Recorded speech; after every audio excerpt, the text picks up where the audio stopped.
کو ٹکٹ دیا تھا جو حاصل بزن جو مرحوم کی جگہ پہ الیکشن لڑ رہا تھا، تو اس کو بھی قلم نہیں، اس کو وہ بھی فے پہ ہے، یعنی سرکاری طور پہ جو ٹکٹ دیا گیا. تو اس وقت سے پھر جب یہ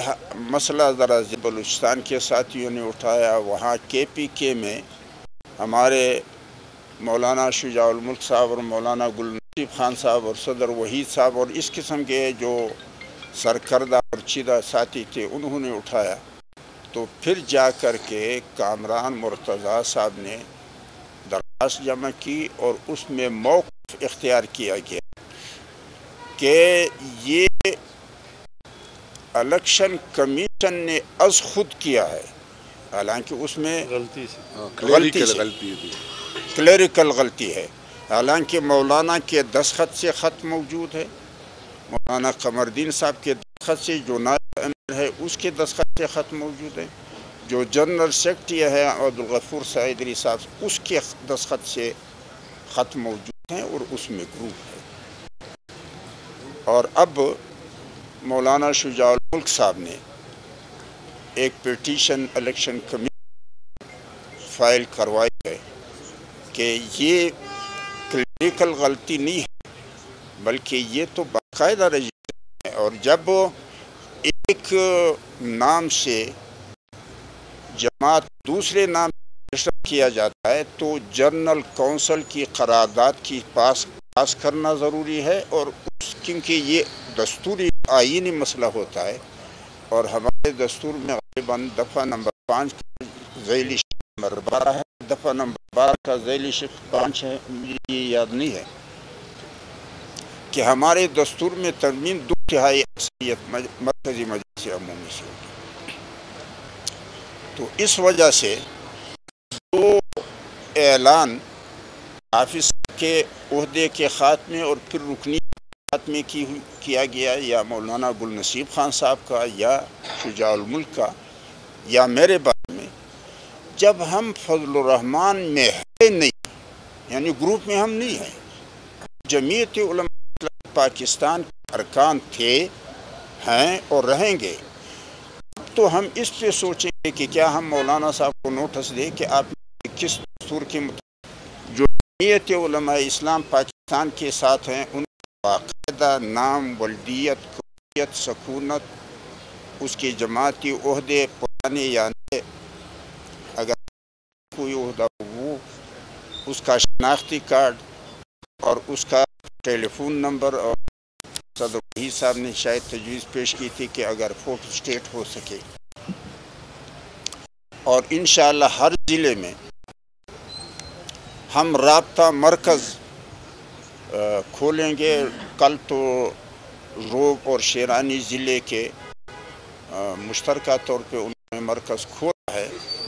جو ہمارے کے پی کے ذمہ دار ساتھی جو اس وقت حضرات کے سامنے بیٹھی ہوئی ہیں، ان کا بھی یہی موقف ہے کہ ہم اپنے کے پی کے میں بھی اسی تعارف کرا دیں. پیر عالم زیب شاہ ہیں، یہ ایبٹ آباد کے ہیں. مولانا شجاع الملک صاحب جو جنرل سیکرٹری ہیں کے پی کے رہ چکے ہیں، مردان کے ہیں. گل نصیب خان صاحب تو آپ سب کو پتہ ہے، سینیٹر بھی رہ چکے ہیں اور امیر بھی ہیں. اور صدر عبدالوحید صاحب جو ہیں وہ سالار رہ چکے ہیں. شجاع الملک حافظ فضل محبوب صاحب ہیں، یہ بھی ڈاکٹر شہاب صاحب صوبائی عاملے کے ارکان بہت سارے خیبر پختونخوا کے ہیں. ان کا بھی موقف یہ ہے کہ ہم جائیں گے تو یہی طریقہ اپنائیں گے، اور انشاءاللہ تربیتی اجتماع ہم کریں گے بلوچستان کی سطح پر بھی اور خیبر پختونخوا کی سطح پر بھی، اور انشاءاللہ جماعت تشکیل. آپ نے میرے خیال میں جب دھرنا تھا اور آزادی مارچ کے نام سے کراچی سے روانہ ہوئے تھے تو میں نصیر آباد میں تھا. آپ ہی برادری نے مجھ سے پوچھا، میں نے کہا جیسے گئے ہیں اسی طرح آئیں گے. اس وقت کیا تھا وہ آپ نے نہیں سنا تھا. اور پھر یہی جب میں کراچی میں تھا تو ہمارے ایک ساتھی ہیں حافظ منصور صاحب جو ابھی یہاں موجود ہے ہب میں، تو اس کے گھر پہ پریس کانفرنس تھی، مجھ سے پوچھا گیا کہ پی ڈی ایم کے بارے میں آپ کی رائے کیا ہے؟ میں نے کہا ایک ہی قوت ہے جس کا ہاتھ حکومت پر بھی ہے اور اپوزیشن پر بھی ہے، اور میں نے یہ بھی کہا تھا کہ مجھے مناسب نہیں لگتا ہے کہ اسٹیبلشمنٹ کے اندرونی اختلافات میں سیاسی زعماء کوئی کردار ادا کرے۔ تو آپ کیا سمجھتے ہیں کہ یہ پی ڈی ایم پر ہاتھ کس کا تھا؟ مولانا صاحب پی ڈی ایم کا کیا مطلب آپ کو نظر آ رہا ہے؟ کچھ بھی نہیں ہے۔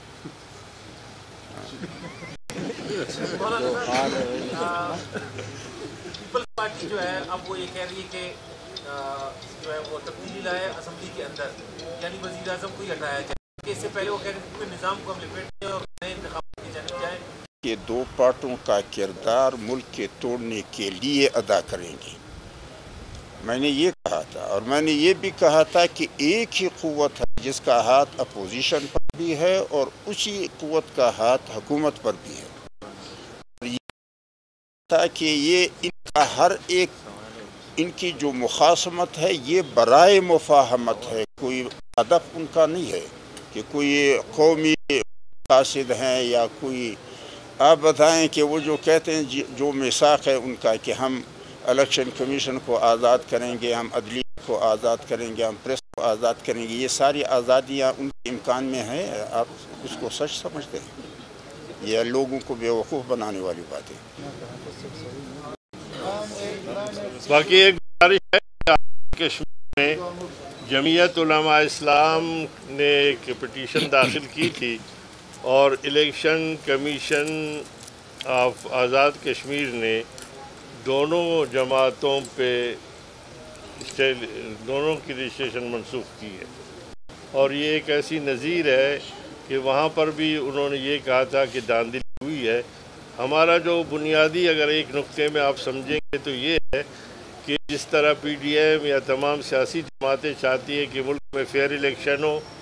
آزادانہ طور پر ہو، ہم چاہتے ہیں کہ ہر پارٹی میں اور خصوصاً جمعیت علماء اسلام پاکستان میں بھی نیشنل پارٹی میں موروثیت ہے، جمعیت علماء اسلام فے میں موروثیت ہے۔ اس موروثیت کے حوالے سے عجیب بات ہے کہ پی ڈی ایم میں جتنے لوگ ہیں، جس طرح آپ فرما رہے ہیں کہ جناب وہ جمہوریت کے حوالے سے جو ہے جدوجہد کر رہے ہیں، تو آپ پورے ملک میں 2.5 سال سے دھرنا دے رہے ہیں کہ یہاں پر فیئر الیکشن ہو، لیکن اپنی پارٹی میں فیئر الیکشن کے لیے کیوں نہیں جاتے آپ کے جتنے بھی لوگ ہیں، اگر اعتزاز احسن ہے، اگر رضا ربانی ہے، دیگر لوگ ہیں، وہ پیچھے کھڑے ہیں، اور بلاول اور آصفہ جو ہے وہ آگے کھڑے ہوئے ہیں۔ اسی طریقے سے آپ دیکھیں گے کہ راجہ ظفر الحق ہے، خاقان عباسی ہے، احسن اقبال ہے، خواجہ آصف ہے، وہ پرانے لوگ پیچھے کھڑے ہیں، اور مریم صاحب ہیں۔ ہم کہتے ہیں کہ آپ فیئر الیکشن کرائیں، مولانا فضل الرحمان سے آتے ہیں فیئر الیکشن میں، ٹھیک ہے، کوئی اور آتا ہے ٹھیک ہے، اس کے مطابق چلا جائے۔ اس لیے ہمارا ایک ہی ہے جو پی ڈی ایم جو دعویٰ کرتی ہے اس کو پورا کریں۔ دوسری بات میں عرض کروں گا کہ ہم نے کوئی 1 ماہ سے جو باتیں کی تھی، میں نے آپ کے سامنے میڈیا کے آپ سارے لوگ ہیں، میں نے کہا تھا کہ استعفیٰ نہیں دیں گے، استعفیٰ ختم ہو گیا، کہا تھا کہ مارچ نہیں کریں گے، میں نے کہا تھا کہ یہ سندھ اسمبلی نہیں توڑیں گے۔ یہ تمام باتیں جو 1.5 ماہ 2 ماہ پہلے آپ کے سامنے کی تھی، ہم کوئی پیشنگوئی کرتے ہیں لیکن حالات کا ہمیں ادراک تھا، اور اب آپ دیکھ رہے ہیں کہ پہلے ایک ہوتا تھا آپ کے فروٹ تو خود بلاول کر رہے ہیں، انہوں نے بائی الیکشن کا فیصلہ کیا اور فوراً پورا پی ڈی ایم کو انہوں نے اس پہ مجبور کیا۔ اسمبلی میں یعنی اگر آپ اسمبلی میں نو کانفیڈنس موشن لاتے ہیں تو اس کا مطلب یہ ہے کہ آپ نے پوری عمارت گرا دی، کیونکہ آپ کہتے ہیں کہ یہ اسمبلی ناجائز ہے، تو اس ناجائز اسمبلی میں آپ نو کانفیڈنس موشن لا کر جو نیا وزیر اعظم لائیں گے تو وہ کیسے پاک باز ہوگا اور کیسے صحیح ہوگا۔ تو اس لیے ہم سمجھتے ہیں کہ جو باتیں یہ چند لوگوں نے کی تھی اپنے پارٹی کے اندر، اور آپ کا یہ سوال کہ پہلے آپ کیوں نہیں کر رہے تھے، ایک دوست نے کہا بالکل یہ بات 2007 سے آپ کو پتہ ہے، آپ میڈیا میں ہے، کا جلسہ ہوا تھا، میں اس میں موجود کیوں نہیں تھا، حالانکہ میں دیگر جلسوں میں موجود رہا تھا۔ اور پھر نواز شریف نے جو بیانیہ دیا، میڈیا نے مجھ سے پوچھا، میں نے کہا یہ ہمارا بیانیہ نہیں ہے، اس کی پاداش میں مجھے نکالا نہیں گیا۔ وہ اس لیے کہ مولانا بڑے ہوشیار ہیں، چالاک ہیں، وہ سمجھتے ہیں کہ اس طریقے سے جو آپ نے سوال کیا کہ آپ کو اس وقت کیوں نکالا، ہم نکلے نہیں ہیں۔ اگر ہم اس وقت استعفیٰ دیتے، اگر اس وقت ہم پارٹی پالیسی کے خلاف بات کرتے تو پھر ہم مورد الزام تھے۔ ہم نے کہا کہ کیا نواز شریف صاحب جو بیماری کا ہمارے آزادی مارچ کے بینیفٹ کے طور پر انہوں نے اپنے تمام ٹیسٹوں میں اسٹیبلشمنٹ کے ساتھ مل کر جعل سازی کی، اور لاہور کے سروسز اسپتال کے ٹیسٹ کے بعد وہ چلے گئے 11 مہینے تک ریکارڈ پہ وہ خاموش رہے۔ 11 مہینے اگر ہم آزادی مارچ نہ دیتے تو نواز شریف آج بھی سیل کے اندر سڑ رہا ہوتا۔ اس لیے ہم نے مولانا فضل الرحمان سے گزارش کی کہ ہمارے جنرل سیکرٹری مولانا حیدری صاحب نے کہ وہ مال لگائیں گے اور ہم جان لگائیں گے، تو ہم نے کہا کہ ہمارے ورکروں کی جان نہیں ایسی ہے کہ آپ لگائیں۔ آپ نے دیکھا کہ پورے ملک سے ہزاروں ہمارے لوگ پہنچے، لیکن وعدے کے باوجود مسلم لیگ والے نہیں آئے، وعدے کے باوجود جو ہے وہ پیپلز پارٹی والے نہیں آئے۔ اس کے بعد اب پی ڈی ایم نے 20 ستمبر آپ تاریخ دیکھیں، اس میں ایک باقاعدہ معاہدے پہ دستخط کیے ہیں، اور اس میں پیغام کیا کہتے ہیں وہ میثاق پاکستان کے نام سے، اس میں کہا تھا کہ ہماری یہ آپشن ہے۔ میں نے اسی دن کہا تھا کہ اس پہ دستخط کیے ہیں۔ زرداری صاحب بھی اس میں صاحب اس نے بھی فرمایا، وہاں سے نواز صاحب نے بھی جو ہے میڈیا اس کے ذریعے